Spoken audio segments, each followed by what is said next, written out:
আমার নাম মিলন। আমার জীবনে একটি সত্য ঘটনা রয়েছে এবং আজকে আমি আপনাদেরকে যে ঘটনাটি বলবো সেটা আপনারা শুনলে অনেকেই হয়তো বিশ্বাস করবেন না।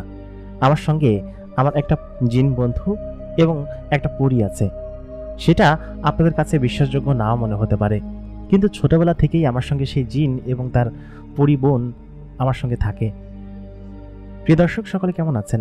স্বাগত জানাচ্ছি ভূত বাক্সের ৩৩ নম্বর এপিসোডে। আশা করি আপনারা সকলে আমাদের গল্পগুলো পছন্দ করছেন। আমাদের গল্পগুলো কেমন লাগছে অবশ্যই আমাদেরকে কমেন্ট করে জানান। আজকে আমরা জানবো মিলনের জীবনের ঘটনা। মিলন ছিল পেশায় একজন কৃষক এবং দরিদ্র পরিবার থেকেই উঠে আসা একটা ছেলে, যে কিনা ছোটবেলা থেকেই জিনের শরণাপন্ন ছিল এবং একটা জিন ছিল তার বন্ধু এবং পরী ছিল তার প্রেমিকা। কিভাবে মিলনের সঙ্গে একটা জিনের দেখা হয়েছিল এবং কিভাবে পরবর্তী তার বোনের সঙ্গে পরিচয় হয়েছিল, সেই ঘটনা জানতে হলে অবশ্যই ভিডিও শেষ পর্যন্ত আমাদের সঙ্গে থাকুন। প্রতিদিনকার মতো কণ্ঠে আমি আরজে ইমরান আপনাদের সঙ্গে আছি এবং আপনারা দেখছেন ভূত বাক্স বাই আরজে ইমরান। আমি বেশি কথা বাড়াবো না, আমি সরাসরি চলে যাব মিলনের জীবনের ঘটনায়। তখন আমি বেশ ছোট। আমার আব্বার সঙ্গে প্রায় দিনই মাঠে যেতাম, তবে আব্বার সঙ্গে মাঠে গিয়ে কাজ করতাম না। ৫-৬ বছর বয়স আমার তখন। এই ঘটনাটি আজকে থেকে প্রায় ২৬ বছর আগে ঘটা একটি ঘটনা এবং ওই সময়টাতে গ্রামের রাস্তাঘাট, তারপর গ্রামের পরিবেশ অতটা উন্নত ছিল না যতটা এখন আছে। আমি যে ঘটনাটি বলছি সেটা ১৯৯৯ সালের একটি সত্য এবং বাস্তব ঘটনা। তখন আমার বয়স ৫ কি ৬ বছর। আমি আব্বার সঙ্গে যেতাম মাঠে ওই খেলাধুলা করতে, বা আব্বা আমাকে নিয়ে যেত, যেহেতু সে মাঠে কাজ করতো। আর পড়াশোনা তেমন আমি করতাম না ওই বয়সে। মক্তবেও ভর্তি হইনি আর ব্যারাকেও ভর্তি হইনি যে আমি পড়াশোনা করব। আর পড়াশোনা বলতে বকলম, আমি কোনোদিন পড়াশোনা করিনি। আমি আব্বার সঙ্গে মাঠে যেতাম, মাঠে গিয়ে বসে থাকতাম, পাট কাটার সময় পাটের ভেলার উপর বসতাম, তারপর মাছ ধরতে যেতাম। এইসব ছিল হচ্ছে আমার ছোটবেলাকার স্মৃতি, যা কিনা এখন আমার মনে পড়ে। এরকম করেই আমার ছোটবেলা কেটেছে। তো আমার বয়স তখন ৭-৮ বছর হবে আনুমানিক। আমার বয়স খেয়াল নেই, তবে সালটা মনে আছে ১৯৯৯ সাল। ওই সময়ে একটা বন্যা হয়েছিল। বন্যা বলতে আমাদের এলাকা প্লাবিত হয়ে গিয়েছিল, এতটুকু আমার মনে আছে। আমি এবং আমার বন্ধুরা সকলে মিলে আমাদের যে খাল আছে সেই খালে নৌকা বানাতাম, তারপর হচ্ছে গিয়ে কলার গাছ দিয়ে ভেড়া বানাতাম। সেই ভেড়া দিয়ে আমরা মাছ ধরতে যেতাম। আমি আব্বার কাছ থেকে ২ পয়সা নিয়ে, মানে ১০ পয়সা নিয়ে কয়েকটা বড়শি কিনেছিলাম এবং সেই বড়শি নিয়ে আমি তখন মাছ ধরতে যেতাম। তারপর আর অন্য মানুষের জাল ছিল, সেই জাল টাল দিয়ে মাছ ধরতে যেতাম। তো আমি এবং আমার বন্ধু সাজ্জাদ, আমরা এই দুজন মূলত হচ্ছে গিয়ে বেশিগুলো করে বেড়াতাম। তো যেদিন আমার সঙ্গে মূলত ঘটনাটি ঘটে, সেদিন আমি এবং সাজ্জাদ, ওরকম বৃষ্টির একটা সময় ছিল, আমি এবং সাজ্জাদ ভেলা নিয়ে বের হলাম। তো অনেকক্ষণ পরে সাজ্জাদের মা এসে তাকে এক প্রকার মারধর করে নিয়ে গেল। তো আমার আবার মাছ ধরার ছিল প্রচণ্ড নেশা, যার কারণে আমি খালে বিলে বৃষ্টিতে ভিজে ডেকচি একটা নিয়ে, একটা পুঁটে বড়শি ছিল আমার, আর হচ্ছে পুঁটে জাল ছিল, তাতে পুঁটি মাছ বাঁধত, সব নতুন নতুন পুঁটি এবং নতুন সব মাছগুলো বাঁধতে হতে। তো ওইগুলো নিয়ে আমি বাড়িতে আসতাম, প্রচুর মাছ হতো, প্রায় হাঁড়ি না ভরা পর্যন্ত আমি বাড়িতে আসতাম না। আর যেটা করতাম, ওই মাছগুলো নিয়ে বাড়ি বাড়ি বিক্রি করতাম। তাতে করে যে টাকা হতো, ওই টাকা নিয়ে আমি আম্মুকে দিতাম। আমার আম্মা বলতো, এইসব যে করে বেড়াস তুই, সারাদিন বৃষ্টিতে ভিজিস, তুই তো ব্যাঙের মতো, তো ব্যাঙের তো সর্দি আছে, তোর তো তার সর্দি লাগে না। আম্মা এসব কথা বলতো, কিন্তু আমার ছিল ওইসবের প্রতি বেশি নেশা। তারপর বৃষ্টির দিনে কদম গাছে ওঠা, আবার ওর আম গাছ থেকে আম পেড়ে খাওয়া, লিচু গাছ থেকে লিচু চুরি করে খাওয়া, আবার ডাব গাছে তো উঠতে পারতাম না, তবে চেষ্টা করতাম ডাব চুরি করা, ছোটো যেসব গাছ আছে। তো আমার শৈশব ছোটবেলা থেকে এরকম কেটেছে। আমার বয়স তখন ৮ বছর, আমার স্পষ্ট মনে আছে। আমি হচ্ছে গিয়ে ওই সাজ্জাদ চলে গেল ওই দিনকে, তো সাজ্জাদের সঙ্গে আমি আর যাইনি, আমি একাই গেলাম। তো তখন বিকেল প্রায় সন্ধে নেমে আসবে, আমি তখন মাছ ধরতেছি। তো আমাদের ওইখানে চেয়ারম্যান বাড়ির পাশের একটা জায়গায় ভিটা আছে। চেয়ারম্যান বাড়ির পিছন সাইডে বড় ওদের পুকুর আছে এবং পুকুরের পাড়ে বড় একটা ভিটা আছে, সেটা আবার বিলের ধারে এবং ওই পাশটায় পানি বেশি, যার কারণে মাছও বেশি পাওয়া যায়। তো আমি তখন ভেওয়া নিয়ে ওইদিকে গেলাম, আর আমি তখন সাঁতারও পারি, সেটা আমার কোনো সমস্যা হচ্ছিল না। তো বিকেলবেলা তখন বৃষ্টি ঝিরিঝিরি পড়তেছে, আকাশে বেশ মেঘ, বৃষ্টি আবার আসবে সেটা জানি। তো ডেকচি প্রায় ভরেই আসছে, এরকম অবস্থা। তো আমি হচ্ছে গিয়ে তখন মাছ ধরতেছি। তো ওই মুহূর্তে আমি সেই ভিটার কাছে চলে আসছি। বলা বাহুল্য, ভিটাটা ছিল অনেক পুরাতন এবং ওইখানে কোনো মানুষ বসবাস করতো না। ভিটার এরিয়া প্রায় ৪ থেকে ৫ একর হবে এবং খুবই ঘন জঙ্গলে ভিটার ভিতরে, ঘন দেখা যায় কিছু সূর্যের আলো পড়ে না, এরকম একটা ভিটা। তো এখানে গেলে সবারই ভয় লাগতো, তো আমি যে কখন ওই পর্যন্ত চলে আসলাম আমি নিজেও জানি না। তো তখন আমি ভাবলাম যে আজকে ভেওয়াটা এখানে বেঁধে আমি তখন চলে যাই। আর ভেওয়াটা এগুলো থাকলে কেউ নিত না, হয়তো কেউ নিয়ে মাছ ধরতে যেত কিন্তু জায়গা মতো আবার এনে রেখা দিত। এই জন্য ভেওয়া চুরি টুরি হওয়ার কোনো সম্ভাবনা ছিল না। তো আমি ভাবলাম যে এই সন্ধ্যা লেগে গেছে, ভেওয়া চালাই যেতে গেলে যদি এদিক দিয়ে গেলে দেরি হয়ে যাবে, সন্ধ্যা লেগে যাবে, আম্মা তো আজকে দিবে মায়ের কঠিন, কারণ আজকে মাছ পাইছি অনেক, আম্মা এগুলো দেখবে না, আর এগুলো এখন বিক্রিও করতে পারবো না। তো সেই চিন্তা করে তখন আমি হচ্ছে গিয়ে ভেওয়াটা ওইখানেই বেঁধে, গাছের সাথে বেঁধে আমি তখন ডেকচিটা মাথার উপর নিয়ে, জাল ছিল যে আর বড়শি ছিল সেগুলো নিয়ে আমি তখন বাড়ির দিকে আসতে শুরু করলাম। তো চেয়ারম্যানের পুকুরের যে চাল্লা ছিল, সেই চাল্লার ওইখানে মূলত হচ্ছে গিয়ে কেউ যাতায়াত করতো না, ওই পাশটায় কেউ যাতায়াত করতো না। ওই মাছ টাছ ধরার সময় হলে তখন হয়তো জেলেরা আসতো এদিকে। তো আমি যখন ওদিকে যাচ্ছি, তো ওই মুহূর্তে আমার সামনের একটা তেঁতুল গাছ ছিল এবং তেঁতুল গাছের পর একটা কাঁঠাল গাছ ছিল। তো আমি তখন ওই সময় আমার কাঁঠাল ধরেছিল গাছে, তো আমি কাঁঠাল দেখে তখন মনে হলো যে আমি কাঁঠাল খাই, কাঁঠাল নিয়ে পারি, কাঁঠাল একদম পেকে আছে, গন্ধ বের হয়েছে। তো আমি ওই বড়শি এবং জালগুলো নিচে রাখা তখন আমি কাঁঠাল গাছে উঠলাম কাঁঠাল পাড়ার জন্য। কাঁঠালটা যদি নিয়ে যেতে পারি তাহলে আম্মা খুশি হবে, আর আমার মূলত ওইসবই কাজ ছিল। তো আমি যখন কাঁঠাল গাছে উঠলাম, ওঠার পরে আমি দেখি যে কাঁঠাল গাছে আমার আগেই অন্য একজন উঠে বসে আছে, এবং সে আমার মতোই, আমার বয়সী এবং আমার থেকে দেখতে একটু ভিন্ন, এবং তার কথাবার্তা, আচার আচরণ, তারপরে চেহারা সম্পূর্ণ কেমন যেন এরকম বেঁকা টাইপের চেহারা, তারপর চুলের ধরন, কাটিং মাটিং সব অন্যরকম। তো আমি তখন ওকে বললাম যে তুমি এখানে কি করতেছো, কাঁঠাল চুরি করতে আসছো নাকি? তো ও তখন বললো যে আমি এখানে কাঁঠাল খেতে আসছি, কিন্তু তুমি এখানে কি করতেছো? তো আমি তখন ওকে বললাম যে আমি আসছি কাঁঠাল নিতে, আসো আমরা ভাগে যোগে নিয়ে পাইরা তারপরে খাই। তো আমি তো আর স্বাভাবিকভাবে জানবো না যে ওকে বা গাছে উঠে কেন বসে আছে। আমি যখন গাছে উঠলাম তখন কিন্তু আমি ওকে দেখি নাই যে ও গাছের উপরে আছে। আমি গাছের উপরে ওঠার পর তারপর আমি দেখি যে ও ডালের উপর বসে আছে এবং পা ধুলায় ধুলা হচ্ছে গিয়ে বসে কিছু একটা করতেছে। তো আমি তখন ওকে বললাম আচ্ছা ঠিক আছে চলো কাঁঠাল নিয়ে আমরা নিচে বসে খাই। তো আমার বয়সী যেহেতু ইজিলি আমরা খুব দ্রুত বন্ধু হয়ে যাবো, সেটা স্বাভাবিক বিষয়। তো ওরা বলার পর ও কিন্তু একদম কোনো সাপোর্ট ছাড়াই গাছের উপর এমনভাবে বসে আছে, ওইখানে কোনো সাপোর্ট ছাড়া বসা অসম্ভব ব্যাপার। তো ছোটো ছিলাম যেহেতু আমি তখন ওইসব বিষয় নিয়ে মাথা তেমন ঘামাইনি। তো আমি সেই কাঁঠালটা পেড়ে নিচে হচ্ছে গিয়ে দিলাম। ও ওই অত বড় কাঁঠাল ক্যাচ ধরলো। কাঁঠালটা ছিল আমাদের শরীরের অর্ধেক এরকম বড়। তো অত বড় কাঁঠাল এরকম মতো একজন মানুষ ও ক্যাচ ধরলো। এটা আমি বললাম কি তুই এটা কীভাবে করলি? ও তখন বললো এগুলো আমার জন্য কোনো ব্যাপার না, আমি সব কিছুই করতে পারি। তো আমরা দুজনে ওইখানে বসে সেই কাঁঠালের অনেকগুলো অংশ খেলাম এবং ও খেলো। খাওয়ার পরে আমি দেখি যে ও আটি শুদ্ধ খেয়ে ফেলতেছে। তো বললাম যে আরে আটি শুদ্ধ খাচ্ছিস কেন? ও বললো কি যে আমরা এভাবেই খাই। তো খাইলো, খাওয়ার পরে আরও অর্ধেকটা ছিল। আমি বললাম কি যে তুই কি এটা নিয়ে যাবি বাসায়? তুই আমার এটা দিয়ে দে, আমি বাসায় নিয়ে যাই, আমার বাসায় আম্মা আছে, ওরা খাবে। ও বললো কি যে আচ্ছা ঠিক আছে তুই নিয়ে যা। তো তারপর ওর নাম আমি জিজ্ঞেস করলাম, বললাম কি যে তোর নাম কি? ওর নাম তখন বললো যে আমার নাম আলাউদ্দিন, তোর নাম? তো আমি বললাম কি যে আমার নাম মিলন। তো এই কথা বলার পর বললো কি যে আচ্ছা ঠিক আছে মিলন, তোর সাথে আমার পরে আবার দেখা হবে, ঠিক আছে এখন আমি যাই, আমার ডাকতেছে। তাই বলে ও তো রাস্তা দিয়ে আসবে, রাস্তা দিয়ে না আইসা ও জঙ্গলের ভিতরে ঢুকে গেল এবং সেকেন্ডের মধ্যে গায়েব হয়ে গেল। তো আমি তখন বুঝলাম না যে ও জঙ্গলের ভিতরে গেল কিসের জন্য। আমি আলাউদ্দিন বলে ডাক দিলাম, কিন্তু ও কোনো কথা শুনলো না, ও তখন চলে গেল। তো আমি সেই কাঁঠালটা হচ্ছে কি অত বৃষ্টির ভিতর থেকে দেখা থাকে না, কাঁঠালটা ভিটার উপর থেকে আমি ওই ইসের উপর মোড়ায় রাখলাম, পাতিলের উপর রাখা, তখন আমি বাড়ি চলে আসছি।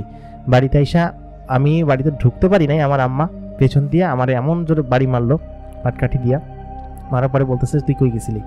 তো এতক্ষণ আমি বৃষ্টিতে ভিজে মাছ টাছ ধরে নিয়ে আসি, খুশি হবে তা না, সে আমার মারধর শুরু করছে, এমন মারধর যে আমার একদম অবস্থা টাইট। তো তখন আমি বললাম কি যে আমি মাছ ধরতে গেছিলাম, কাঁঠাল নিয়ে আসছি। তা আম্মা কোনো কথা শুনবে না। তো সেই মাছগুলো সেই পাতিল ধরা সেখানে রইলো, জালটাল সেখানে রইলো, আর কাঁঠাল তো সেখানে পড়ে রয়েছে। আমার দাদি এসে পরে আমার বাঁচাই নিয়ে গেলো, বলে কি যে আর কত মারবি, তো সারাদিন বৃষ্টিতে ভিজে আসছে। তো আমি কান্না করতে করতে আমি না খেয়ে ঘুমিয়ে পড়ছি রাত্রেবেলা। তো ওই সন্ধ্যার সময় ঘুমিয়ে পড়ছি, রাত্রেবেলা খাইও নাই আমি। তো রাত্রে 11টার দিকে আম্মা আমার কাছে আসছে, এসে বলে কি যে ওর বাবজান খাবি না?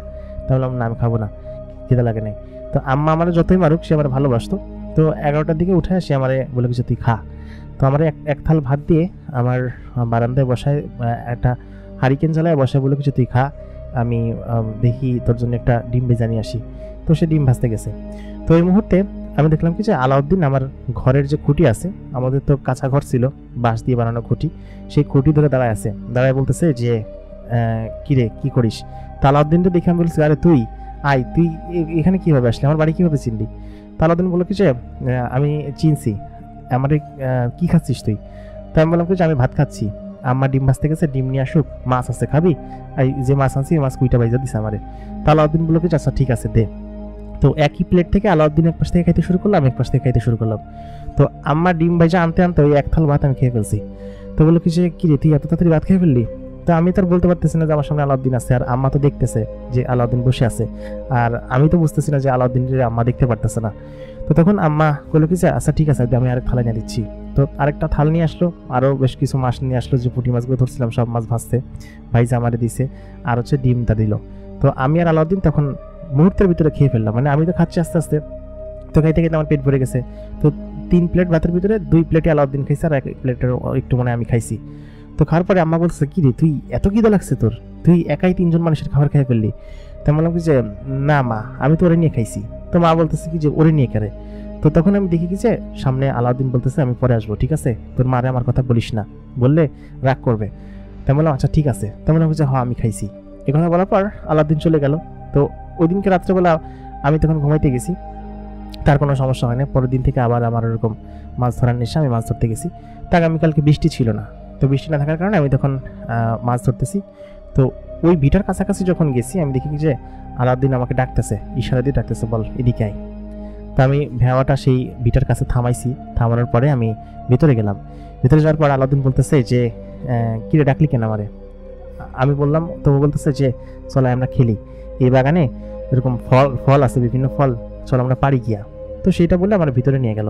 ভিতরে নিয়ে যাওয়ার পর আমি সেই গহীন জঙ্গলের ভিতর কোনোদিন যাই নাই।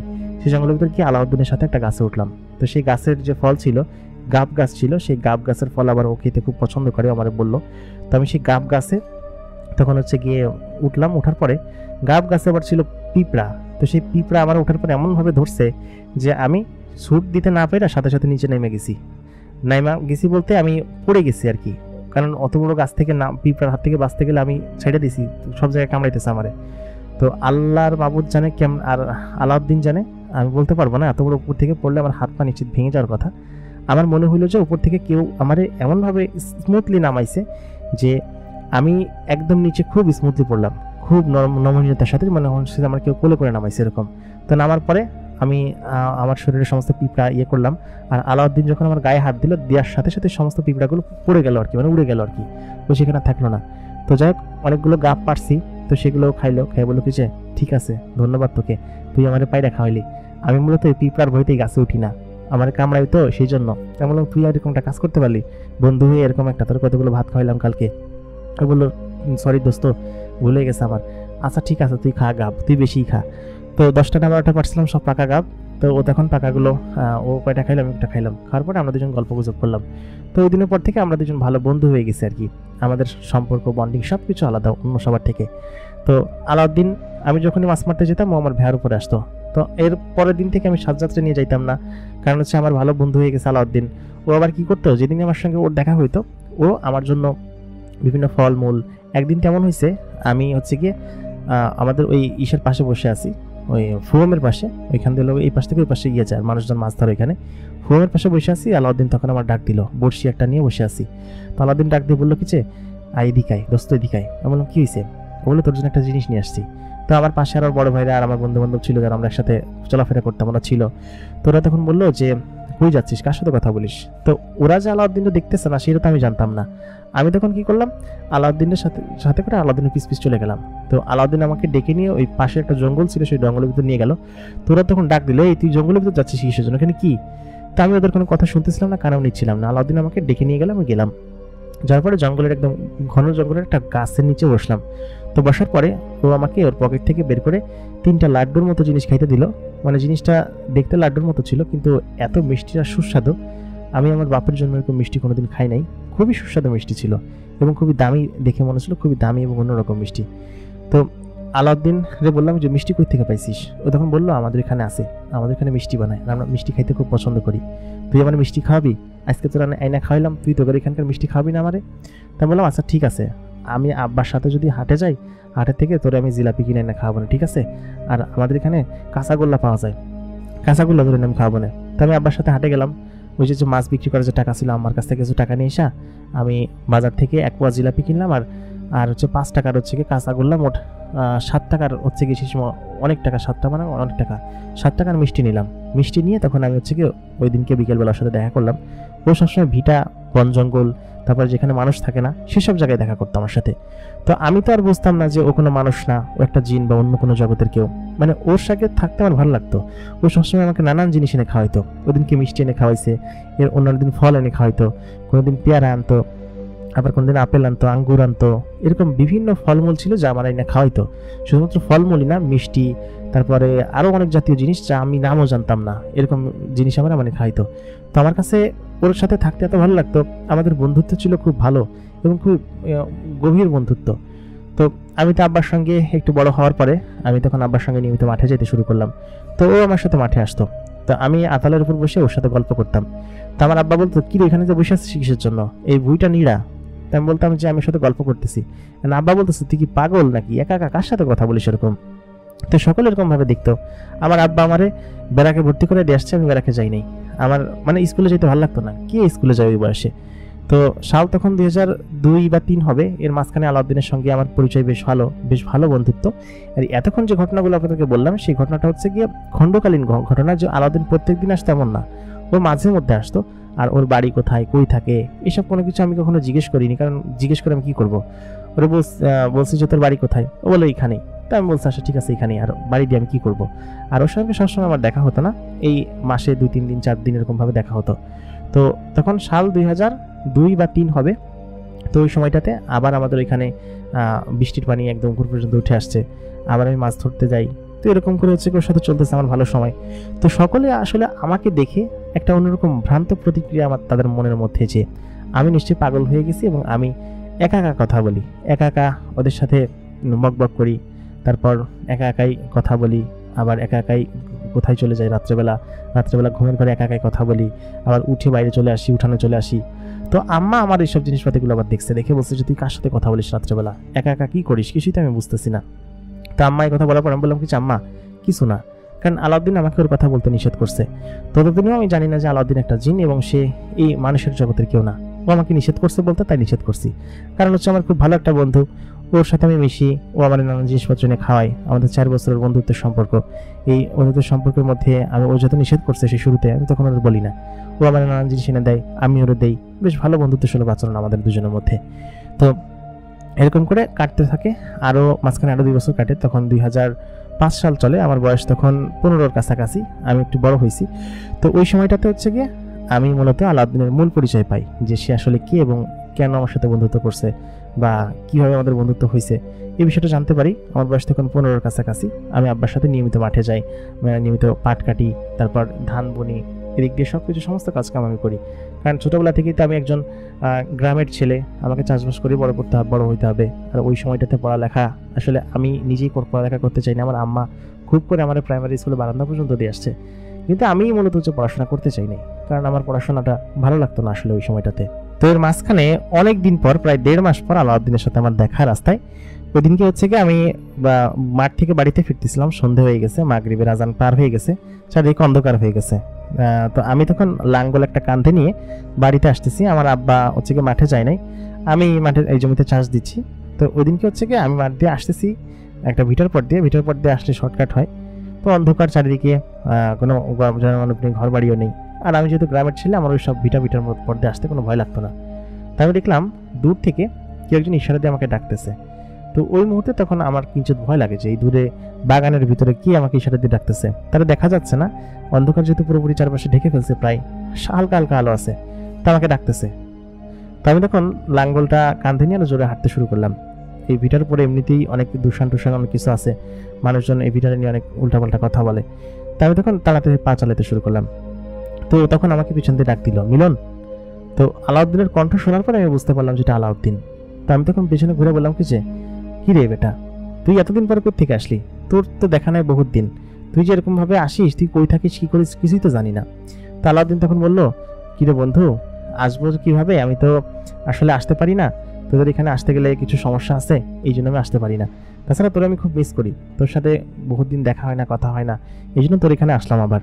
তাই বলে ও তার সেই লুঙ্গি পরতো, সেই লুঙ্গির পকেট থেকে, মানে ও এক অদ্ভুত ধরনের লুঙ্গি পরতো, মাঝখানে সেলাই দেওয়া, ওই জাতীয় প্যান্ট ট্যান্ট পরতো, জুব্বা টাইপের। তো সেই পকেট থেকে কয়েকটা মিষ্টি ঠোঙায় ভরা সেই মিষ্টি বের করলো, এক ধরনের প্লাস্টিকের পাতার ঠোঙায় ভরানো।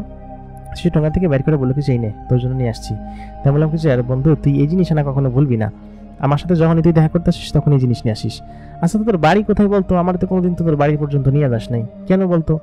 ও তখন বললো যে নিয়ে যাবো বন্ধু, আসলে এতদিন তো আমি তোর সঙ্গে এসে মিশতাম, খেলতাম, তুলতাম, এখন তো আমরা একটু বড় হয়েছি, আমি তোর সাথে দেখা করছি প্রায় 2-2.5 মাস হয়ে গেছে, তো তুই আমাদের এখানে গিয়ে কী করবি? তাই বললাম যে তোদের এখানে, তোর বাড়ি কোন জায়গায়, তোদের বাড়িতে পর্যন্ত এখন পর্যন্ত যেতে পারলাম না, তুই তো আমার বাড়ি চিনিস, সব কিছু চিনিস, আমার বাড়ি এসে খাইছিস, থাকছিস, আমার সাথে গল্প করছিস, খেলাধুলা করছিস, কত কিছু করছিস, তোর বাড়ি কোন জায়গায় আমি তাই জানি না, এই হলো আমাদের বন্ধুত্ব, তাই না? ও তখন বললো যে আচ্ছা ঠিক আছে, তুই আজকে রাত্রেবেলা 11টার দিকে এখানে আসিস, ঠিক আছে? যখন এই যে চাঁদ দেখতেছিস, চাঁদ একদম মাথার উপর থাকবে, তখন তুই আসিস, ঠিক আছে? আর এখন যা, তোর সাথে পরে কথা হবে। তাই বলার পরে ও আলাউদ্দিন তখন চলে গেল এই ইসের ভিতরে, জঙ্গলের ভিতরে চলে গেলে ও গিয়ে হারাই গেল। তা আমার আসলে মাথায় ঢুকতেছিল না যে ও জঙ্গলের ভিতর যায় কিসের জন্য। ওরা আমি আজকে এটা জিজ্ঞেস করবোই যে তুই জঙ্গলের ভিতর যাস কিসের জন্য, তোর বাড়ি ঘর তোর নাই, 11টা বাজে যেতে আসতে বলছে, দেখি কি বলে। তাই বলার পর আমি তখন গিয়ে চলে আসছি।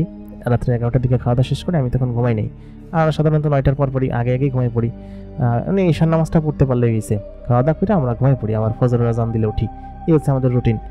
তো ঠিক এরকমটাই হইলো। আমি 11টার দিকে আসলাম, এসে আমি ওইখানে দাঁড়ায় আছি, ওই ভিটার উপর কেউ আসতে সাহস করে না, একটা ভিটা আছে, তারপর আরেকটা ভিটা, মানে পরপর কয়েকটা ভিটা, শিয়াল টিয়াল ডাকে শীতের কালে এরকম। তো সেই সময় ওদিক দূর দূরান্ত থেকে বন্য প্রাণী ট্রেন ডাকতেছিল, ভয় লাগারই কথা। তাই আমি বসে আছি, তবে সেই সময় খেয়াল করলাম যে ওপর থেকে একটা আলোকিত কোনো জিনিস নিচে নেমে আসতেছে এবং তার গায়ে জলজল করে আলো জ্বলতেছে। তবে আলাউদ্দিনের পরনের যে পোশাক ছিল সেই পোশাক একদম ভিন্ন, এবং সে একটা খুব দামি একটা পোশাক পরে আছে, দেখে মনে হচ্ছে আগে রাজা বাচ্চারা যেরকম পোশাক পরতো ঠিক সেরকম পোশাক পরে আছে, এবং সেটা পইরা তখন সে আমার কাছে আসতেছে, এবং তার পরনে যে ধুতি টাইপের যে পায়জামাটা ছিল সেটা না পরে সে একটা অন্যরকম দামি একটা প্যান্ট পরে আছে, তার পরনে একটা রাজারদের মতো জুতা, তার গলায় বেশ মালা টালা ঝুলানো, হাতে আংটি, তো সব কিছু মিলে সে আমার কাছে আসলো। তাই আমি সে বললাম যে কি রে আলাউদ্দিন, তোর এই অবস্থা কে, তোর তো চিনারই উপায় নেই, তুই এগুলো কই থেকে পাইছিস, কাপড়গুলা কোনো যাত্রাপালার কাপড় মেরে দিছিস নাকি? তো আমাকে বললো না বন্ধু চল, যাওয়ার সময় তোর আমি সব কিছু বলবো। তো ও তখন আমাকে বললো যে চল এদিক দিয়ে চল। তাহলে জঙ্গলের ভিতর তুই কই যাবি, তুই সবসময় সেই ছোটবেলা থেকে আমাদের জঙ্গলের ভিতর দিয়ে নিয়ে বেড়াস, আমি তো কিছু বুঝতেছি না। তো তখন বললো যে আরে বন্ধু চল, তোর বলতেছি সব কিছু। তারপর আমাকেও জঙ্গলের ভিতর নিয়ে গেল। তো আচমকা দেখলাম আমি সেই জঙ্গলটা চেঞ্জ হয়ে একটা বড় গাছওয়ালা রাস্তা হয়ে গেল, দুই পাশে অন্ধকার, একটু ধোঁয়াটাও আছে, কিন্তু রাস্তাতে আলো আছে পর্যাপ্ত, এবং তার ভিতরে আমরা হাঁটতে শুরু করলাম, মনে হচ্ছিল কুয়াশা আর কি। তার ভিতরে আমরা হাঁটতেছি, খুবই বিরান জঙ্গল। তো সেই জঙ্গল পার হয়ে একটু পরে পাহাড় দেখা গেল, মানে আমি দেখতেছি যে আমার পাশে পাহাড় এবং আমরা মরুভূমির মতো একটা রাস্তা দিয়ে হেঁটে যাচ্ছি, এরকম একটা জায়গা। তো ওইটা দেখেও তখন আমার একটু খটকা লাগলো যে কিরে, আমি বন্ধু কই নিয়ে যাচ্ছিস আমারে, এরকম জায়গায় আমি কখনো দেখি নাই। ও তখন বললো যে আমাদের বাড়িতেই নিয়ে যাচ্ছি, চল তো, তুই এত কথা বলিস কিসের জন্য, তুই না যাইতে চাইলি? তাই বললাম আচ্ছা ঠিক আছে বুঝলাম, তুই জঙ্গলের ভিতরে আসিস কিসের জন্য বারবার? ও তখন বললো সব প্রশ্নের উত্তর তুই পেয়ে যাবি, তুই আমার সাথে চল, আর তুই ভয় পাবি না, ঠিক আছে? আমি যা বলবো এটা শুনে ভয় পাবি না। তাই বললাম ভয় পাবো কিসের জন্য, তুই আমার বন্ধু, আমার জানে জিকার, ছোটবেলা থেকেই তোর সঙ্গে আমি মিশতেছি, তোর ভয় পাবো কিসের জন্য?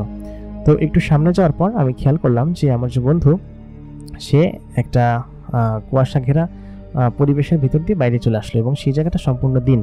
আমি কিন্তু আসছিলাম রাত্রেবেলা, কিন্তু সেই জায়গাটা সম্পূর্ণ দিন, এবং আশেপাশে যে গাছপালা আছে গাছপালাগুলো বিশাল বড় আকৃতির, মানে এত বড় গাছ যে উপরের দিকে তাকাইলে গাছের মাথা পর্যন্ত দেখতে কষ্ট হয়, এবং সেই গাছের পাতাগুলো সম্পূর্ণ নীল বর্ণের, এবং কিছু কিছু পাতা আছে হলুদ বর্ণ, সবুজ বর্ণের পাতা গাছপালা খুবই কম। তার ভিতর দিয়ে ছোট ছোট বাড়ি, এবং সেই বাড়ি পার হয়ে আমি যখন সামনে গেলাম, তো আমি আলাউদ্দিনের দিকে তাকাইনি, আচমকার দিকে তাকাই আমি তখন অবাক হয়ে গেলাম।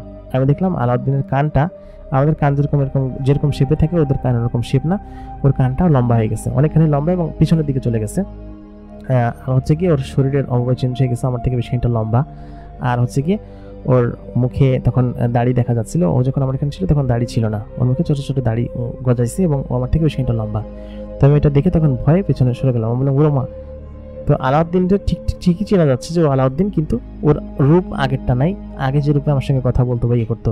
তখন আমি খানিকটা ভয় পেয়ে বললাম যে তুই কে, এবং তুই কিসের জন্য আমার এখানে নিয়ে আসছিস? তো আলাউদ্দিন বলতেছে আরে দোস্ত তুই ভয় পাস না, আমি আলাউদ্দিন তোর বন্ধু।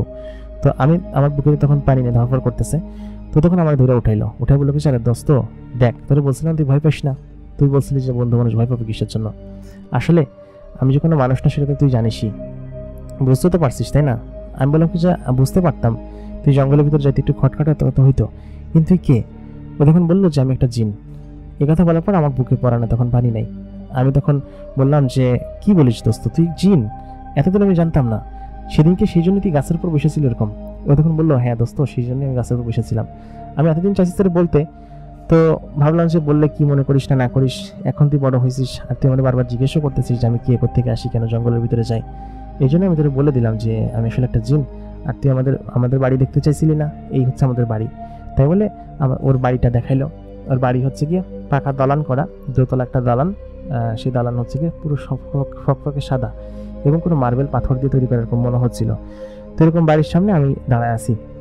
তো ওই মুহূর্তে ও আমাকে বলতেছে যে চল, তোর কোনো ভয় নাই, তুই আমার দোস্ত না, আর কোনো সমস্যা হবে না। তাই বলে আমার বাড়ির ভিতরে নিয়ে গেল। বাড়ির ভিতরে নিয়ে যাওয়ার পরে আমি তো তখন একদম ভেজা বিড়ালের মতো দাঁড়ায় আছি ভয়ে, আমার ভয় করতেছে। তো ওই মুহূর্তে আমার সামনে আসলো হচ্ছে গিয়ে হুরামকে প্রথমবারের মতো আমি সেদিনকে দেখলাম, এবং আমি জানি না যে আমার মনের ভিতরে এরকম একটা বাড়ি মেরে কেন উঠলো। তো হুরাম বাইরে এসে, হুরামের পরনে একটা লেহেঙ্গার মতো জামা, তার জামাটা এত সুন্দর কারুকার্য করা, এবং তার চেহারা এত চমৎকার, তার কানগুলো এরকম বাইরের দিকে, কিন্তু আমার যে বন্ধু আছিল আলাউদ্দিনের থেকে অনেক সুন্দর। তো হুরাম তখন ভেতর থেকে এসে বললো কি যে কি রে ভাই, তুই কই গেছিলি, আর এই লোকটাকে? তো এটা বলার পর আমি তো হুরামের দিকে হা হয়ে তাকায় আছি। তো ওই বয়সে আসলে বয়স সন্ধিকাল, মেয়েদের দিকে তাকালে যেরকম হয় আর কি, তাদের প্রতি আকর্ষণ বোধ হয়। তো আমারও ওর বোনের দিকে তাকায় এরকম আকর্ষণ বোধ হইলো।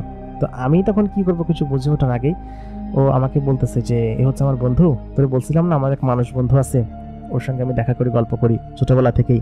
তো কথা বলার পর হুরাম আমার দিকে আগায় এসে আমার সেই বন্ধু আলাউদ্দিন পরিচয় করে দিল যে ও হচ্ছে আমার ছোট বোন হুরাম, পরিচয় হয়, আর ওর নাম মিলন। তো হুরাম হাত বাড়ায় দিল, আমিও হাত বাড়ায় দিলাম, হুরাম আমার হাত ধরে হ্যান্ডশেক করলো আর কি। তো ওর হাতটা ছিল একদম মোমের মতো নরম এবং খুবই সফট। তো আমার তো তখন হয়ে গেছে হুরামের দিকে তাকায়া, ওকে প্রথম দেখাই ভালো লেগে গেছে, কারণ এত সুন্দরী মেয়ে আমি জীবনে কোনোদিন দেখি নাই, আর ওই বয়সে আর একটা অনুভূতি অন্যভাবে কাজ করে। তো তারপর আমাকে হচ্ছে গিয়ে আলাদিন বলতেছে কি রে ভাই, তুই এরকম ভাবে তাকায় আছিস কিছু না করে, চল ভিতরে চল, পরে চল, আর তুই আমাদের জন্য কিছু খাবার পাঠাই দে, ঠিক আছে? তো আমি আমি আর সালাউদ্দিন তখন উপরে গেলাম। যার পরে আমি বলতেছি যে তোর বোন অনেক সুন্দর রে। তো তখন বলেছে আমাদের এখানে সবকিছু সুন্দর, দেখ তুই আসতে চাইছিলি না, এই জন্য তোরে নিয়ে আসছি, খুব সুন্দর না সব জায়গা? তো আমি বললাম যে হ্যাঁ খুব সুন্দর সব জায়গা, এবং খুব ভালো লাগছে আমার কাছে সব জিনিস। তো এই কথা বলার পর আমাকে বললো আচ্ছা ঠিক আছে, আজকে তুই থাক, তোর আমি সবকিছু ঘুরে টুরে দেখাবো, তোর আমি সকাল হওয়ার আগে তোর বাড়িতে দিয়ে আসবো, ঠিক আছে? তুই সব নিয়ে বাড়িতে যাওয়া নিয়ে চিন্তা করিস না। তো বললাম যে এখানে আমি দুদিন থাকলেও কোনো সমস্যা নেই, আমি থাকি। ও বললো না না না না, এখানে থাকা যাবে না, থাকলে আমাদের এখানে সর্দারের কিছু নিয়ম আছে, ওরা যদি দেখে তাহলে বকাঝকা করবে, নিয়ম মেনে তারপরে আসতে হবে। আপাতত তোর আমি এমনি নিয়ে আসছি, তুই আজকে থাক, আমি তোর সকাল হওয়ার আগে দিয়ে আসবো। আর যদি সমস্যা হয় তাহলে আমি আমার ওস্তাদের সঙ্গে কথা বলে, আমাদের যে সর্দার আছে কথা বলে তারপর তোর পারমিশন নিয়ে আসবো, যদি আমার বন্ধু আসলে মানতে চায় না এগুলো, বুঝছিস, মানুষ আশা ভালো চোখে দেখে না, তাহলে তোর আমি নিয়ে আসছিল এক প্রকার লুকায়া, তুই থাক এখানে, তোর আমি সকাল হওয়ার আগে দিয়ে আসবো। তেমন আচ্ছা ঠিক আছে দোস্ত, পরে আবার আসবো না, তবে মাঝে মধ্যে আসলে তো সমস্যা নাই। তখন বললো না সমস্যা নাই, তবে ধরা পড়লে সমস্যা আছে, বিচার টিচার বসবে, বেশি কোনো সমস্যা নাই, তুই থাক। তারপর একটু পরে হুরাম আসলো, আসার পরে আমাদেরকে খাবার টাবার দিয়ে গেল, খাবার টাবার সব কিছু দিয়ে ও তখন চলে গেল আর কি। তো আমার তো শুধুমাত্র ওর দিকে তাকিয়েছিলাম, আমি ওর প্রতি একটা অন্যরকম ভালো লাগা কাজ করছে তখন আমার, এবং ওর প্রতি এত পরিমাণ গভীর আবেগ আমার কাজ করছে তখন যে ওর গায়ের ঘ্রাণটা পর্যন্ত আমার নাকে ঠিকঠাক মতো লেগে গেছে, এবং ঘ্রাণটা ছিল অসম্ভব রকম সুন্দর ঘ্রাণ। তো তারপর ও হচ্ছে কি আমরা গল্প করলাম, বেশ খানিকক্ষণ গল্প করে ওদের বাড়ির আশপাশটা সকলটা দেখালো। তারপর হচ্ছে আলাউদ্দিনের মা আসলো, আব্বা আসলো, ওর মা বাবা হচ্ছে এখানে কাজ করে, তো জিনাদেরকেও কাজ করে খেতে হয়, ওদেরও সমাজ বলে কথা আছে। তো আসলো, ওর আব্বা আম্মা আসলো, আসার পরে পরিচয় করে দিল আমার সাথে, যেমন মানুষ বন্ধু। তো ওর আব্বা প্রথমে কেমন জন্য তাকাইলো, ওর আব্বার চেহারাটা একদম বিভৎস অন্যরকম। তো ওদের রূপ, আসল রূপ হচ্ছে এটা, মানে আমি এখন যেটা দেখলাম ওইটার আসল রূপ। আর যদি ওরা মানুষের পৃথিবীতে যায় তাহলে ওরা মানুষের মতো রূপ ধারণ করে, এবং মানুষের মতো রূপ ধারণ করে তখন মানুষের সঙ্গে কথা বলে। তো আমি তখন ওরকমভাবে সকলের সাথে কথা বললাম, এবং চেহারা বেশ ভয়ঙ্করই আর কি, দেখলে মনে হচ্ছে সবসময় রেগে রেগে আছে এরকম। আর হুরামের মা যে ছিল সেও বেশ সুন্দরী ছিল, হুরামের মতো সুন্দরী। তো আশেপাশের আরও যত জিন দেখলাম, অনেক দূরে দেখলাম কি যে কিছু জিনিস আকাশে উঠতেছে। তো আলাউদ্দিন বলল কি যে ওইটা হচ্ছে গিয়ে জিন, ওটা আকাশে উঠতেছে, এই সময় ওরা আকাশে ওড়ে। আর ওই যে দূরে দেখতেছি না বড় বড় ডানা মেলে উঠতেছে, ওরা হলো পরী, ওরা আমাদের এই অঞ্চলের পরী। তো এখানকার সকল মেয়েরাই খুব সুন্দরী, ও আমাকে তাই বললো। তো বললাম যে হ্যাঁ, তা তো দেখলাম সকলে বেশ সুন্দরী। আসার পথে একজন জিনের সঙ্গে দেখা হলো, সে হচ্ছে কি ওই আলাউদ্দিনের বন্ধু আর কি। তোর সাথে দেখা হলো, দেখার পরে ও পরিচয় করে দিল যে হচ্ছে আমার মানুষ বন্ধু, যার কথা তোদেরকে বলতাম আমি, পাঠশালায় বলতাম যে তার কথা, যার সঙ্গে দেখা হয়। তোরা তখন হাত টাত মিলে বলে কি আচ্ছা ঠিক আছে, কিন্তু সর্দার দেখলে তো সমস্যা হবে, তাই বললো। তাই বললাম কি যে আচ্ছা ঠিক আছে, আমি বেশিক্ষণ থাকতেছি না, এখন চলে যাচ্ছি আমরা। তো ওইখান থেকে খাওয়া দাওয়া শেষ করে ওইখানে সন্ধ্যা হওয়ার আগে আমি এবং ও তখন চলে আসলাম। তো আসার পথে আমি দুইটা পরীকে উড়ে যেতে দেখলাম। তো সেই পরীগুলো অনেক সুন্দর ছিল, তাদের মাথায় এক ধরনের ফুলের ডিজাইন করা, তাদের পরনে এক প্রকার সাদা পোশাক, এবং সেই সাথে তাদের ডানা আছে বিশাল বড় বড়, যেমনটা হুরামের আছে। হুরামের ডানাগুলো তখন ভাঁজ করা ছিল, যেহেতু সে উঠতেছে না এই জন্য। তো সেই পরীগুলো উড়ে চলে গেল আমার সামনে দিয়ে। তো এটা দেখে তখন আমার চোখকে আমি বিশ্বাস করতে পারতেছিলাম যেটা কি সত্যি, আমি কোন জায়গায় চলে আসছি। তো ও আমাকে তখন সেই ভিটার পর নামাই দিয়ে গেল। তখন হচ্ছে ফজরের আজান দিচ্ছে। তার মানে এতক্ষণ আমি যে ওইখানে ছিলাম ওই জায়গাটা ছিল দিন, এবং ওরা যেখানে থাকে সেই জায়গাটা ছিল দিন, আর এখানে হচ্ছে কেবল সকাল হচ্ছে, আর ওদের ওইখানে সন্ধ্যা হচ্ছে। তো আমি তখন চলে আসলাম। ফজরের আজান দেওয়ার পর আমি নামাজ পড়ার জন্য মসজিদে গেলাম। আমি ওকে বিদায় দিলাম, বললাম ঠিক আছে বন্ধু, অন্য একদিন যাবো, তবে ভালো লাগছে তুই আমাকে তোর পরিচয় দিছিস, এটা শুনে আমার কাছে ভালো লাগছে। তো আমার মনের মধ্যে তখন একটা অন্যরকম আনন্দ বোধ হলো, জানতে পারছি যে আমার বন্ধু একটা জিন, সেটা তো আলাদা কথা। তারপর আবার আরেকটা জিনিস ভেবে আমার কাছে মজা লাগছে, সেটা হচ্ছে হুরাম আমার বন্ধুর বোন একটা পরী, এবং সে স্বপ্নের থেকেও বেশি সুন্দর। এরকম সুন্দরী মেয়ে এর আগে আমি জীবনে কোনোদিন দেখি না, ইভেন আমাদের গ্রামে কখনো নাই। তো ওকে দেখে আমার এত পরিমাণ ভালো লাগছে, যে ভালো লাগার পরিমাণ এত বেশি যে আমি তখন সারা দিন রাত ওর কথা ভাবতে লাগলাম। ওর প্রতি একটা অন্যরকম মায়া মহব্বত আমার চলে আসলো। তো ওই সময়টাতে আমার 15-16 বছর বয়স, ওই বয়সে আসলে প্রেম প্রীতি ভালোবাসার অনুভূতিটা আসাটা স্বাভাবিক বিষয়। তো আমার সঙ্গে ঠিক তেমনটাই হলো। তো ওর প্রতি আমি এক প্রকার দুর্বল হয়ে পড়লাম, ওকে সবসময় মিস করতাম আমি। তো আলাউদ্দিন কিন্তু ওর পরে আমার কাছে প্রায় 4 মাস পরে দেখা করতে আসছে। তো এর মাঝখানে তো আমি ওইখানে গিয়ে দাঁড়ায় থাকতাম আলাউদ্দিনের সঙ্গে দেখা করার জন্য, গল্প করার জন্য। ও তো তখন একটু বড় হয়েছে, আগের মতো ছোট নাই যে আমার সঙ্গে সবসময় খেলাধুলা করবে। তো এরকম করে ওর সঙ্গে আমি খেলাধুলা করার জন্য বা ওর সঙ্গে কথা বলার জন্য, ওদের এখানে যাওয়ার জন্য, আলাউদ্দিনের জন্য মাঝে মধ্যে অপেক্ষা করতাম। কিন্তু আসলে মূলত হচ্ছে কি ও তার সবসময় আসে না এখানে, যার কারণে ওর সঙ্গে দেখা হওয়াটা ক্রিটিক্যাল। 4 মাস পরে যখন ও আসলো, তখন আমি হচ্ছে কি আমাদের ঘরের বারান্দায় বসে আছি। তখন প্রায় রাত 10টার মতো হবে। আমি মাঠ থেকে এসে গোসল টোসল করে এসে ভাত খাচ্ছিলাম। আমার মাঠ থেকে আসতে দেরি হয়ে গেছিল, সেচ দিয়ে আসতেছিলাম আমার ধানে। তো ধানের সেচ দিয়ে আসার পর বারান্দায় বসে ভাত খাচ্ছি। তো ওখানে আলাউদ্দিন বলতেছে, কি রে বন্ধু, একা একাই খাচ্ছিস, আমার একটু এনে দে খাবার। তো বললাম যে তোর সাথে কোনো কথা নাই, তুই এতদিন পরে আসছিস কিসের জন্য, আর তুই তো এখন জিন সেটা আমি জানি, তুই মানুষের বেশি আসছিস কিসের জন্য। তো বলে দোস্ত, আমরা পৃথিবীতে আসলে মানুষের বেশি আসা আমাদের নিয়ম, মানুষের সঙ্গে মিশে থাকতে হয়, তো এই জন্য মানুষের সঙ্গে আসা আমাদের নিয়ম, এই জন্য এরকমভাবে আসছি। তুই খাবার দিবি না আমারে, তুই মাছ ধরছিস? তা বললাম হ, আজকে খাল থেকে কয়টা মাছ পাইছিলাম, সেগুলোই ভাসছে। আচ্ছা দাঁড়া তুই বয়, আমি খাবার নিয়ে আসতেছি। তাই বলে আমি ভিতরে গেলাম। এরপর ওরা আমি খাবার খাইতে দিলাম, এক প্লেট ভাত এনে দিলাম। তো সেগুলো খাইলো, মাছ খাইলো। বলো কিছু বন্ধু, অনেকদিন পর তৃপ্তি করে তোর জন্য, তোর বাসার সাথে বসে খাইলাম, অনেকদিন তোর সাথে দেখা হয় না। আসলে ওইখান থেকে এত ব্যস্ত হয়ে গেছি যে আসাটা আর হয় না। তো সব মিলে অনেকদিন তোর সাথে যোগাযোগ হয় না, এই জন্য আসতে পারি নাই। তো বললাম কিছু, তোর না আমাদের তোর বাড়িতে নিয়ে যাওয়ার কথা দিতে, আমাদের নিয়ে গেলি না, আমার সাথে দেখা করতে আসিস না। বলো কিছু বন্ধু, নিয়ে যাবো, আসলে ওই জায়গায় কিছু নিয়ম আছে, তো তুই একদিন বলছিলি, এই জন্য আমি তোর নিয়ে গেছিলাম, তুই নিয়ে যাবো, চিন্তা করিস না। তো এই ঘটনার পরে আমি ওর সাথে তো আমার দেখা হয় নাই, হুরামের সাথে আমার এর পরবর্তীতে অনেকদিন দীর্ঘদিন দেখা হয় নাই। তো ওই দিনকে ওর সঙ্গে বেশ খানিক্ষণ গল্প করলাম, নদীর পাড়ে বসে আমরা গল্প গুজব করলাম। রাত 3টার দিকে আমি বাসায় আসলাম। আসার পরে ও তখন বললো তোর সাথে আবার দেখা করবো পরে। তো ও যখনই আসতো আমার জন্য মিষ্টি আনতে ভুলতো না। তো এই ঘটনার পরে প্রায় মাঝখানে 6 বছর কেটে যায়। 6 বছর বলতে তখন আমার বয়স প্রায় 21-22 বছরের কাছাকাছি হবে, কম বেশি হতে পারে। তো ওই সময়ে ও তখন আসতো না, ওর জন্য আমি অপেক্ষা করতাম, ও কখন আসে না আসে সেটা ওর বিষয়। তো আমার ওর প্রতি ভীষণ একটা রাগ ছিল ওই জন্য যে ও 6 বছর আমার সঙ্গে দেখা করে নাই বা আমার কাছে আসে নাই। বড় হয়ে যাওয়ার পরে বন্ধু বান্ধব এরকমই হয়, আমার কাছের বন্ধু বান্ধব যারা ছিল তারাও এরকম, কে কোথায় কিরকম ভাবে কি করতেছে। তবে যারা গ্রামে ছিল তাদের সঙ্গে দেখা হইতো। তো মূলত হচ্ছে আমার হুরামের কাহিনীটা খুব বেশি মনে পড়তো। ওর প্রথম দেখায় যে ওরকে এতক্ষণ পছন্দ করে ফেলছিলাম, ও তখন আমার বয়সী ছিল, ছোটোখাটো ছিল। তো ওর প্রতি একটা অন্যরকম মায়া মহব্বত আমার ওই সময় থেকে জন্মাইছিল।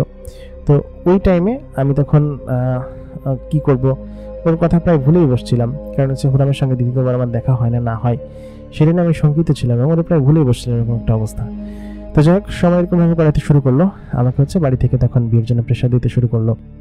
আমার অন্যান্য ভাইরা যারা ছিল তারা বিয়ে শাদী করে ফেলছে, তো আমার বয়সও হয়েছে, আর ওই সময় তাড়াতাড়ি বিয়ে দিয়ে দিত। তো আমার আব্বা বলতেছে যে চল একটা মেয়ে দেখতে যাই, ওরকম একটা মেয়ে আছে অমুক পাড়া। তো আমার তো তখন হুরামের কথা মনে পড়তো, ওই সময় প্রায় বিয়ের কথা বলার পরে আমার হুরামের কথা খানিকটা মনে হয়েছে যে ওইরকমভাবে করছে। তারপরে হচ্ছে কি আমি যাই আব্বার সঙ্গে মেয়ে দেখতে গেলাম। তো ওই সময় বৃষ্টির সময় ছিল, কাদা ছিল, তো হাবড় ভর্তি আমি হচ্ছে গিয়ে তখন যাচ্ছি। তো ওই সময় আমাকে পাশ থেকে আমার বন্ধু আলাউদ্দিন আমাকে ডাক দিয়ে বললো কি যে কিরে বন্ধু কই যাচ্ছিস?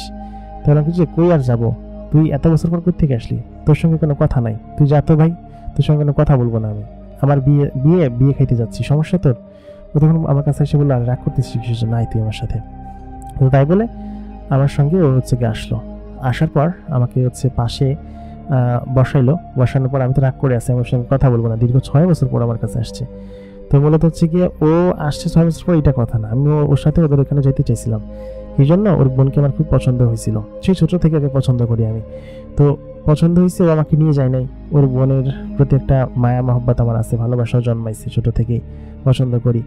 তো তখন আমি তো বললাম যে তুই যে বন্ধু মানে নিয়ে গেলি না আর আমার কাছে আসলি, তোর ওইখানে আমি যেতে চাইছিলাম, তুই কেন নিয়ে গেলি না? তো তখন বললো যে আরে আমি নিজেই ব্যস্ত ছিলাম, আমি আমার এখানে ছিলাম না, আমি আমার মামা বাড়িতে ছিলাম দিল্লিতে, আমার মামা বাড়ি ওইখানে, তো ওইখানেই ছিলাম, এই কয়েক বছর ওইখানে পড়াশোনা করছে, আসার সুযোগ হয় না, এই জন্য তোর সঙ্গে দেখা করতে পারিনি।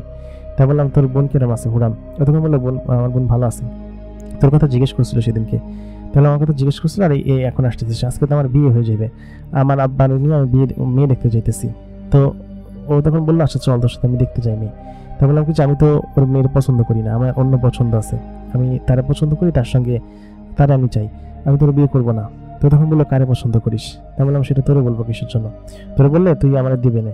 তো কথা বলার পর ও বললো কি যে আমি জানি তুই কারে পছন্দ করিস। ও বললো কি যে কারে? তো এই কথা বলার পর ও বললো কি যে তুই আমার বোন হুরামরে পছন্দ করিস তাই না? তাই বললাম কি যে সেটা তুই কিভাবে জানলি, আর আমি তোর বলছি নাকি যে আমি তোর তারা পছন্দ করি? ও তখন বললো আমি জানি, তোর সমস্ত মনের খবরই আমি জানি, আর তুই কি করিস না করিস সেটা আমি খুব ভালোভাবে জানি। আর মূলত হচ্ছে গিয়ে তুই যে আমি তোর মাঝখানে কয়েকদিন তোর কাছে আসছি, তোর মনের কথা আমি শুনছি, তুই তখন কথা বলিস, আবার তোর ঘরের ভিতর হুরামরে নিয়ে নানান জিনিসপত্র লিখে আসছিস, সেখানে আমি দেখছি না। তো তুই যে সেদিনকে গেছিলি গিয়ে যে আমার বোনটা পছন্দ করে আসছিস সেটা আমি জানি, আর এরপর আমি এই জন্য তোর আমি আর নিয়ে যাই নাই, যাতে করে তুই এখানে গেলে কোনো একটা ঝামেলা না বাঁধাস। ও তখন বললো আচ্ছা এই কাহিনী, তোর বোনের সাথে প্রেম করবো সেটা তুই করতে দিবি না, এই জন্যই তুই হচ্ছে কি আমাকে নিয়ে যাস, তাই তো? এই কাহিনী, এই হলো আমাদের বন্ধুত্ব। যে পছন্দ করলাম না, তোর বোনকে বিয়ে শাদী করলাম না করে আমি তখন চলে যাই, আমি ওরই বিয়ে করবো, যে আমার আব্বা যাদের সাথে বিয়ে ঠিক করতেছে ওদেরকে তাহলে বিয়ে করে ফেলি, আর কি করার, পছন্দের মেয়েরা তো আমি পাবো না। তখন বললো আর রাগ করিস কিসের জন্য? আসলে মূলত হচ্ছে গিয়ে ওই জন্য না, চল তোর আমি নিয়ে যাই আজকে, তোর বিয়ে করা লাগবে না, তোর আব্বা যা করে করুক। তাই বললো আমাকে এক প্রকার জোর জবস্তি করে ওদিনকে ওদের বাড়িতে নিয়ে গেল। তা আমি তো, ও তো জেনে গেছে আমি জানি, আর ওর সামনে তখন আমার মুখও নাই যে আমি ওর সঙ্গে যাবো, কিন্তু এক প্রকার জোর জবস্তি করে আমাকে নিয়ে গেল। এবং নিয়ে যাওয়ার পরে ওদিনকে দেখি উঠানের মধ্যে হুরাম হচ্ছে হাসতেছে। তো এত বছর পর আমি যখন ওকে দেখলাম, ও তখন বড় হয়ে গেছে, আগের থেকে রূপ যৌবন অনেক বেশি খুলছে। তো ওদিকে তাকায় তখন আমার বুকের ভিতর বাড়ি মেরে উঠলো। আমি ওকে দেখে তখন একদম অবস্থা আমার খারাপ, আমি তখন বলতেছি দোস্ত আমি চলে যাই, আমার শুধু শুধু এখানে তুই নিয়ে আসছিস কিসের জন্য? ওরকম বললো কি যে না তুই চল, ধরে নিয়ে আসছি ওর সঙ্গে কথা বলাই দিতে। আসলে আমি তো জানি যে তুই ওরা কতখানি ভালোবাসিস, আর আমি চাই যে ওর সঙ্গে তোর বিয়ে হোক। তো কথা বলার পর বললাম যে তুই মজা করতেছিস তাই না? আমার ওদিকে আমার আব্বা বিয়ে ঠিক করে ফেলছে আমার প্রায়, সেখানে কি মেয়ে দেখতে গেছি আমরা। তো ওই কথা বলার পর ও তখন আমার ওর বোনের কাছে নিয়ে গিয়ে বললো যে এটা চিনতে পারছিস? তো ওর বোন আমার দিকে তাকায় বললো কি যে আরে এ সেই মিলন না? তো আমাকে দেখেও যে চিনতে পারছে সেটাই আমার আনন্দের সীমা নাই, তখন আমার মন ঘুরে গেছে। তো আমি তখন বললাম যে দোস্ত তুই কি সত্যি কথা বলতেছিস? তোর বোনের সাথে প্রেম করলে তোর কোনো সমস্যা নাই, আমার তোর কিছু বলবি না তো? তখন বললো কি যে না কোনো সমস্যা নাই, আমি হচ্ছে গিয়ে ওর সঙ্গে তুই কথা বল, সমস্যা নেই, আর ওর যদি তুই বিয়ে করিস তাতে আমার কোনো সমস্যা নেই, তুই আমার খুব ভালো একজন বন্ধু, সেই ছোটোবেলা থেকে, সেই একটা কালের বন্ধু তুই আমার। তো সেহেতু আমার বোন যদি তোর সাথে থাকে তাহলে আমি মনে করছি সব থেকে নিরাপদে থাকবে, কারণ তোর মতো একজন ভালো মানুষ হয় না, আমি সেটা দেখছি, তো সেটা আমার কোনো আপত্তি নাই। তারপরে আমি হুরামের সাথে কথা বললাম, আর ওই সময় যেহেতু বড় হয়ে গেছিলাম আমি, তো বেশ খানিকক্ষণ কথা বলার পরে হুরামের সঙ্গে এক প্রকার বন্ধুত্বপূর্ণ বা সখ্যতা হয়ে গেছিল। তো এখানে প্রায় 2 দিন আমি থাকলাম। তো এই 2 দিন আমার আব্বা আমার আর খুঁজে পেতেছে না, আমি কই গেছি কি করতেছি, ওদিকে আব্বা ওইখানে গিয়ে বিয়ের কথা পাকাপাকি করে আসছে যে বিয়ে হবে। তো ওই মুহূর্তে হুরাম এর আগের দিন, মানে প্রথম যেদিন আমি আসছিলাম ওই দিনকে ও দেখে আমাকে পছন্দ করছিল, এটা নাকি ওর ভাইয়ের কাছে ও বলছে। এই কারণেই মানে 6 বছর পরে ওর ভাইয়ের কাছে বলছে, ওর ভাই এই জন্য আমার কাছে আসছে। তো ওইদিকে যে হুরাম আমাকে পছন্দ করে রাখছে সেটা আমি আসলে জানতাম না বা বুঝিও নাই। আর ও নাকি প্রথম আমাকে দেখে ঠিক আমার মতো ওর মতো ওর কাহিনী হয়েছিল যে ও নাকি আমাকে পছন্দ করছে।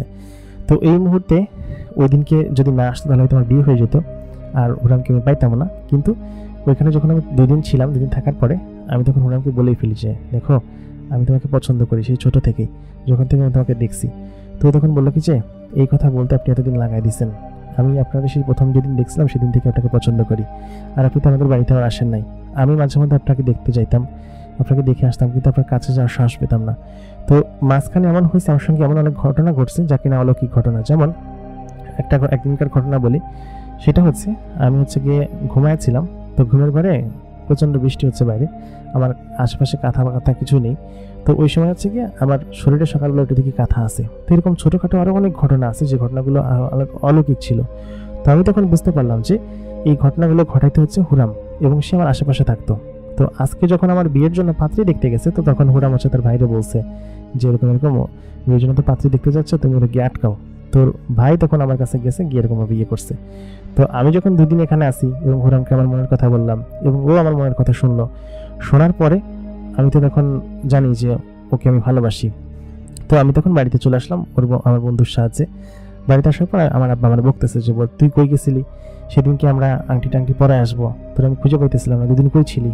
তো বিয়ে টিয়ে পাকা টাকা করে আসছি, আর তুই এখন আসছিস ইয়ে করতে, কই গেছিলি?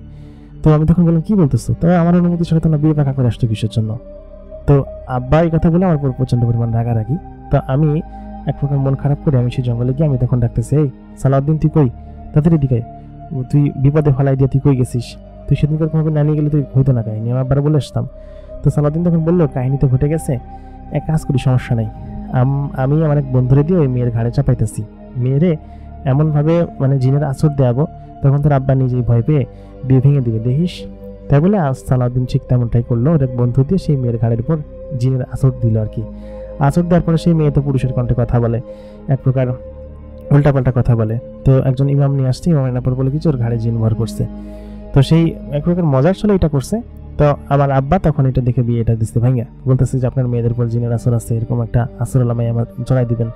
তো এক প্রকার ওইটা ওরা যখন করছে এবং যখন আমার আব্বা বিয়ে ভেঙে দিছে, তো ওই মুহূর্তে গিয়ে ওই হুরাম যে ছিল সে বেশ হাসতেছিল বসে, এবং আমার বন্ধু সালাউদ্দিন তখন সে বেশ হাসাহাসি করতেছিল, বললো কি যে দেখ বন্ধু, তোর জন্য কত কিছু করা লাগতেছে, যাই হোক তুই হুরামরে বিয়ে কর এবং আজকেই বিয়ে কর। তো বললাম কি যে আজকেই বিয়ে করবো, এই তো আমাদের প্রেমের শুরু হইলো, আর এখনই বিয়ে করবো? তো বলতেছে কি যে তুই বিয়ে করতি না, মেয়ের বিয়ে করতি না, তাহলে আজকে বিয়ে করবি না কিসের জন্য? তাই বললাম আচ্ছা ঠিক আছে, কিন্তু তোর বাপ মা রাজি হবে? তো আমার সেই বন্ধু সালাউদ্দিন বললো কি যে রাজি হবে না হবে সেটা পরের বিষয়, তুই ওরা বিয়ে কর, বিয়ে করার পরে তারপরে তোরা যা খুশি তাই কর, বিয়ে না করে তোদেরকে আমি একসাথে কোনোভাবে মিশতে দিব না বা গল্প করতে দিব না। তো ওই দিনকে সালাউদ্দিন আর তার বোন হুরাম আমাদের সম্মতিতে, তার মা রাজি ছিল, আর আমি তো ছোটবেলা থেকে সালাউদ্দিনের সঙ্গে মিশি, তার মা সেটা জানে, আমি খুব ভালো ছেলে, এই বিষয়ে তার আব্বা রাজি ছিল না, কিন্তু পরবর্তীতে রাজি হয় এবং ওই দিনকে রাত্রেবেলা কি আমার সঙ্গে হুরামের বিয়ে দেয়। তো বিয়ে দেওয়ার পরে আমি তো হুরামের সঙ্গে এখন পর্যন্ত সেরকমভাবেই আছি, কিন্তু আমার আব্বা আম্মা আমাকে বিয়ের জন্য অনেক প্রেশার দিচ্ছে, অনেক কিছু করছে। আমি নতুন করে আর কোনো সময় বিয়ে শাদী করি নাই, কারণ আমি বিয়ে করবো কোন হিসাবে? কারণ কি আমার বউ অলরেডি আছে, আমি হুরামকে পছন্দ করি, ভালোবাসি, এমনকি আমার 2টা সন্তানও সেখানে আছে। তো এলাকার সবাই মনে করে যে আমি এমনিতে বিয়ে করি না, আমার সমস্যা আছে, আমি বিয়ে শাদী করি না, সংসার টংসার করার মতো কোনো মন মানসিকতা নাই। কিন্তু ওরা তো আর জানে না যে আমার জিনের জগতে আমার একজন জিন বন্ধু আছে এবং আমার স্ত্রী সন্তান সব এখানে থাকে এবং ওদের এখানে আছে। তো হুরামের সঙ্গে বিয়ে হওয়ার পরে আমি বেশ আনন্দে ছিলাম এবং এখন আনন্দে আছি, এবং আমার জীবনটা বেশ সুখের আর কি, যেটা কিনা আমি কাউকে বোঝাতে পারি না। এটা আমার আম্মাকে বোঝাতে পারি না, আব্বাকে বোঝাতে পারি না। ওরা বলে কিছু সারা জীবন কুমার থাকবে কিনা, তো সমস্যা আছে, আন্তরিক সব কথা বলে। তো সেসব কারণেই না, আমি প্রায় দিনই রাত্রেবেলা ওদের এখানে যাই, ওখানে থাকি, আর গিয়ে এরকম করেই আমার সংসার এরকম করে চলতেছে এখন পর্যন্ত। জানি না আমি কতদিন বেঁচে থাকবো, তবে এই বিষয়টা আমার সাথে এখন পর্যন্ত হয় এবং আমি তাদেরকে নিয়ে বেশ ভালোই আছি। সবাই আমাদের জন্য দোয়া করবেন। প্রিয় দর্শক, আমাদের আজকের ঘটনাটি আপনাদের কাছে কেমন লাগলো অবশ্যই কমেন্ট করে জানাবেন। এতক্ষণ কণ্ঠে আমি আরজি ইমরান আপনাদের সঙ্গে ছিলাম এবং আপনারা দেখছেন ভূত বাক্স বাই আরজি ইমরান। আপনারা যদি এই চ্যানেলটিকে সাবস্ক্রাইব না করে থাকেন তাহলে অবশ্যই সাবস্ক্রাইব করুন এবং আমাদের কমেন্ট করুন, লাইক করুন, শেয়ার করুন এবং আমাদের সঙ্গেই থাকুন। দেখা হচ্ছে পরবর্তী এপিসোডে। ধন্যবাদ সবাইকে।